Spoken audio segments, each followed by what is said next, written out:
C'est dans une ambiance chaleureuse de liesse populaire que les populations de Gbafo ont célébré la 5e édition de leur fête identitaire.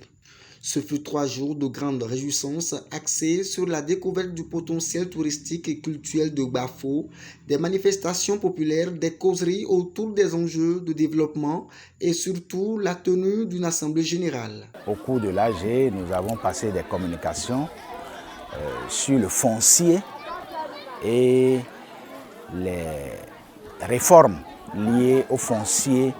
Nous sommes entendus dessus et nous avons parlé pour que nos frères, nos sœurs, nos parents qui sont propriétaires ou présumés propriétaires de terres puissent s'inscrire dans la nouvelle dynamique des réformes par rapport au foncier.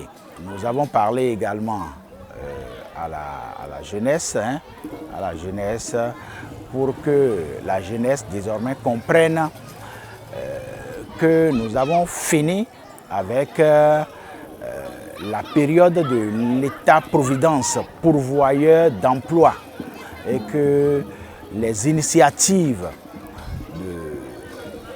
de création d'emplois puissent se multiplier dans notre village, puisque nous avons des opportunités et nous qui sommes de la diaspora, nous nous sommes inscrits dans une dynamique d'accompagnement des volontés d'installation de notre jeunesse, et ceci dans un élan de solidarité. L'autre temps mémorable de cette célébration est la distinction d'une dizaine de cadres de cette localité pour leur contribution au développement communautaire.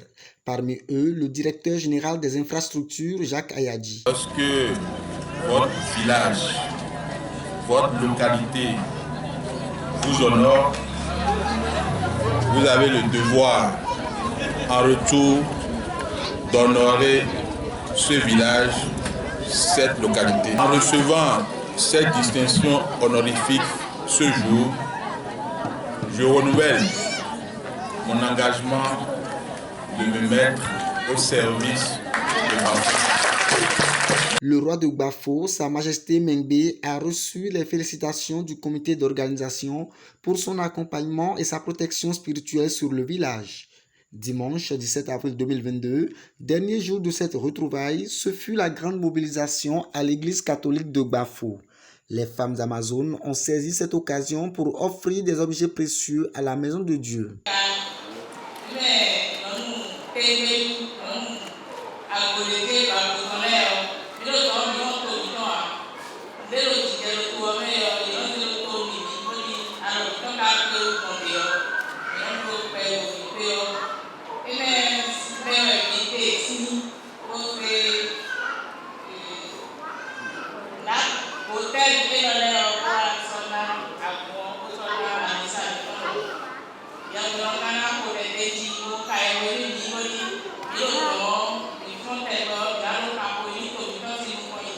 Au terme des 112 heures de célébration, la satisfaction est grande, mais le président de l'association de développement, Alain Yankadia, a tenu à cette adresse. Je voudrais inviter chaque fils et chaque fille de Gbafo à intégrer ces festivités à son programme désormais pour que malgré les contraintes, nous puissions vraiment effectuer le déplacement, parce qu'il est vraiment bien de contribuer, de soutenir financièrement, mais il est encore mieux d'effectuer le déplacement pour venir échanger avec les frères, pour venir communier avec nos parents, nos frères, nos sœurs du village.